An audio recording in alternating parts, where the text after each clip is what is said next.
Hi guys, today we're going to look at the most important thing you're going to do in trig. It is the foundation for a lot of your trig, and that is the cast diagram. Now, with the cast diagram, it is a Cartesian plane with an x-axis and a y-axis. Okay, another concept that we are going to remember here is SOHCAHTOA.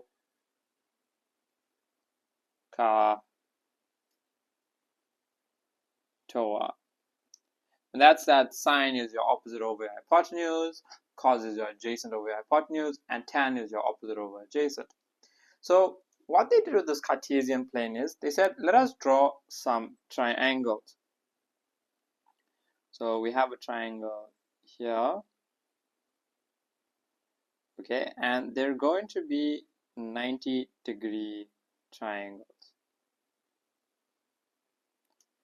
okay, with our reference angle being here, theta. So if you look at this, our hypotenuse is always a distance. So our hypotenuse is always a positive value. And in this diagram, this side here, this length right here is a positive value. Okay, because y is positive on the side of the axis. And this length right here is also a positive value. So if I went sine, which is opposite over hypotenuse,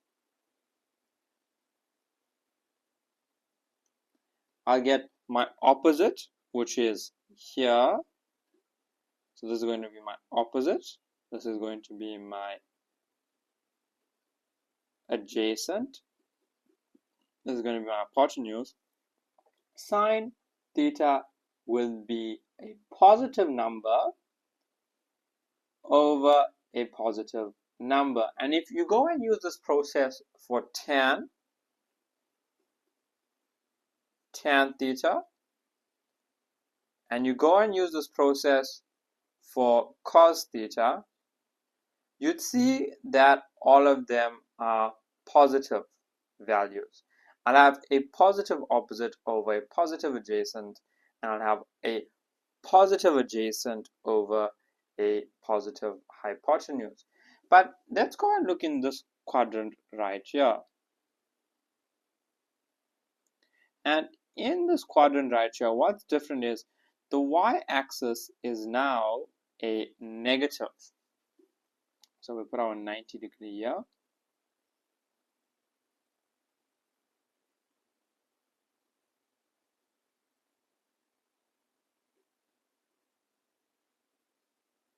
So the y-axis now is a negative. This is a positive. The hypotenuse is always positive because it is a distance value. And this side here is going to be positive. Now if I go and try and find sine theta, it is going to give me an opposite which is positive, right, and an hypotenuse which is positive. So that's going to be a positive over a positive. That's going to be a positive value. And then we'll have cos theta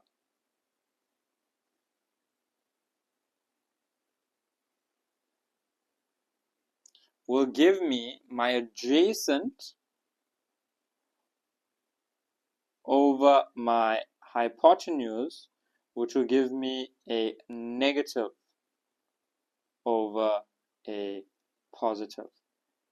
And because I have a negative over a positive, so that will be a negative over a positive, I would then get a negative value. So we can then say cos is negative here. If you try this for tan theta, you'd see you'd get a negative as well. Now you can continue this process drawing triangles right here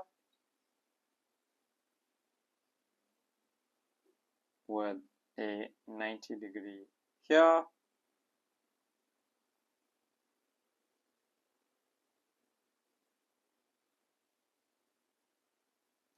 you can continue this process, and here it will be a negative. And what you'll find here is that tan is positive here,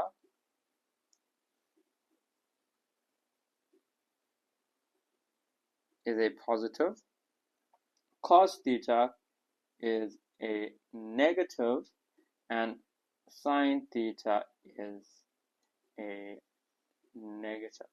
So I'm going to clear all this up and make it simple, but this is how we deduce it.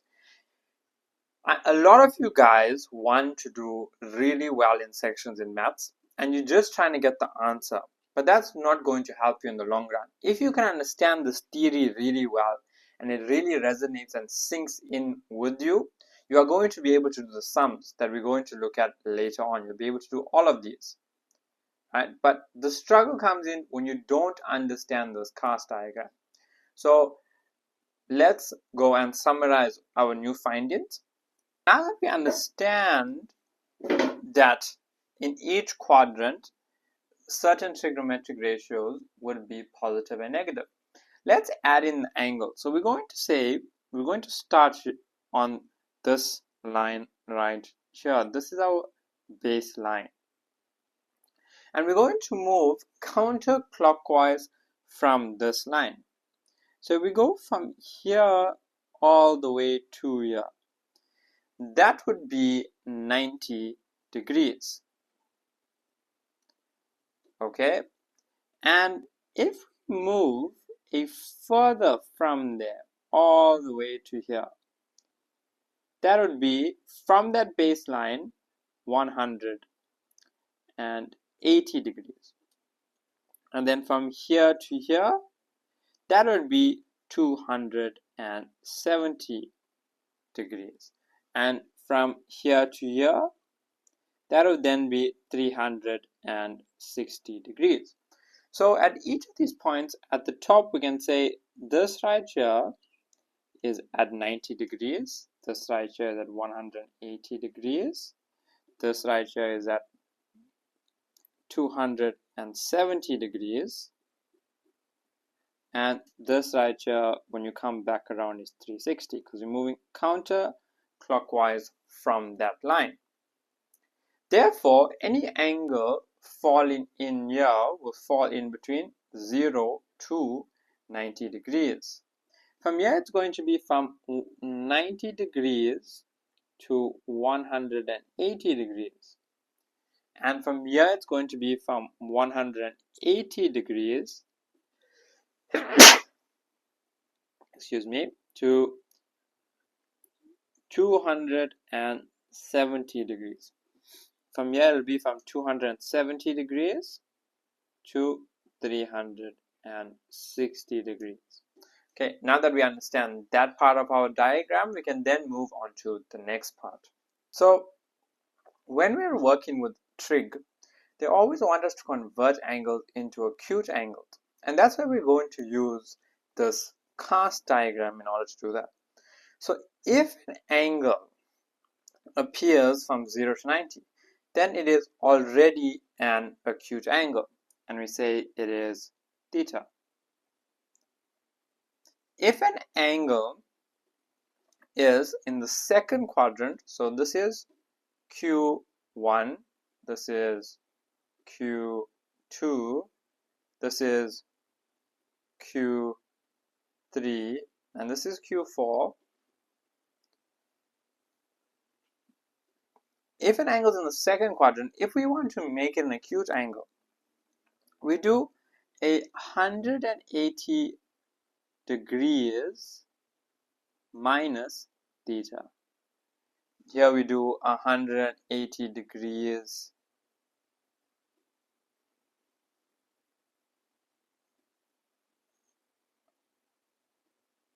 plus theta, and here we'll do 360 degrees minus theta. I cannot stress enough to you guys how important it is to understand that there is no 270 in this. There is just 180 and 360. I hope you guys understand that. There is no 270. So if we were to take an angle, Let's say we had the sine of 260 and they asked us to make that an acute angle. What is our thought process? The first thing we're going to do is see where does 260 degrees lie. Now 260 degrees lie within this quadrant right here, and because it lies in that quadrant right there, we know that sine is negative. So what we'll do is we'll say that the sine will be 180 plus 80. And how did we get this 180 plus 80? 260 will be this 180 plus an 80 degrees. But we know that in that quadrant, sine is negative. So we'll say negative sine of 80 degrees. And that's how you get your answer. So if you go to your calculator right now, if you type in the sine of 260, right, I'll do that. The sine of 260, that equals negative, so let's say right here, that equals negative 0.98. And if we go the negative sine of 80, you'll see that you get negative 0.98. So they are equivalent. This helps us when we're doing our sums and working with trig. We move everything to the acute angle so it's easier to work with. So let me just neaten up this diagram, and then we're going to put all of these concepts together, and you're going to know how to use this diagram, this cast diagram, in order to do your reduction correctly. The next concept I would like to show you guys is we're also going to use this baseline from where we start our angles. Now, since we're going from here this way, and now I'm at 90, and then now I'm at 180, now I'm at 270. If I go an extra 10 degrees in right here, so let's say this part here is an extra 10 degrees. So we can say that this entire angle would be 370 degrees. Can you see that this 10 degree right here,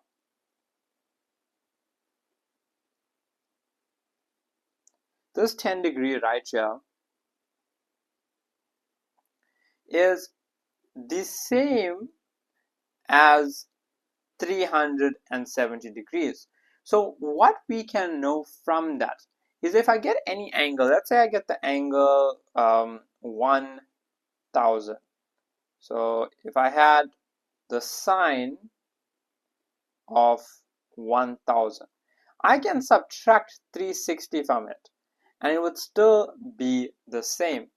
So if I go 1000 minus 360, I'll get 640, and I can subtract another 360 from there again. And if I subtract another 360 from there, I'll be left with 640 minus 360, which is 280, the sine of 280. Now if we look at our diagram, sine 280 is in this quadrant right here, and since it's in this quadrant right here, we're going to use 360 minus. So sine here is equal, sine is now, it will be 360 minus what would give me 280 if I minused from here 80 degrees. Okay, and then by me minusing 80 degrees here, and since sine is negative here, it will become negative sine of 80. And that's how you use that concept right there. I hope that was helpful. We're going to move into the next concept. We're now going to look at the last few examples for rounding off the concept of the cast diagram with reduction. So once you understand this completely, you'll be able to reduce any angle they throw at you. So now we're going to explain to you guys how you reduce using this negative angles.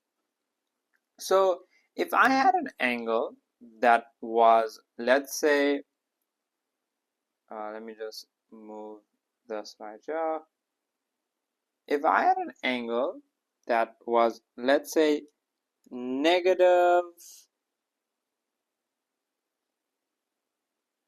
so let's add a line coming from here. Let's add an angle here, and it was negative 20 degrees. And the reason why it's negative 20 degrees is because instead of us moving in this direction here, which is how we normally move, we're now moving 20 degrees in the other direction. So this negative 20, if you look in this quadrant here, sine is a negative. And because sine is negative in this quadrant, the sine of negative 20 would then be negative sine 20. But cos is positive. And because cos is positive, when we're looking here, you'll see that cos is positive for negative angles. And finally, tan is negative because if you look here, tan is negative. And that's how these negative angles work. So I hope that that's helpful. So this is how you can use your cast diagram in order to reduce your angles. The last thing you need to understand is that when you have sine 90 plus an angle and cos 90 plus an angle, how that would then work. You see, if I take the sine 90, which is from here, plus an acute angle, which would probably be an angle, let's say, that big. If I look at this angle here, you can see that since it's sine 90 plus the angle, sine is positive there. But if it's cos 90 plus the angle, it'll be negative sine of theta. And with that information, you guys will now be able to reduce any angle that you want to reduce. I am going to, in the next video, be going through examples, so look out for that. This will be in a playlist where all the videos are. I hope you really enjoyed it and it was helpful. Please like and subscribe.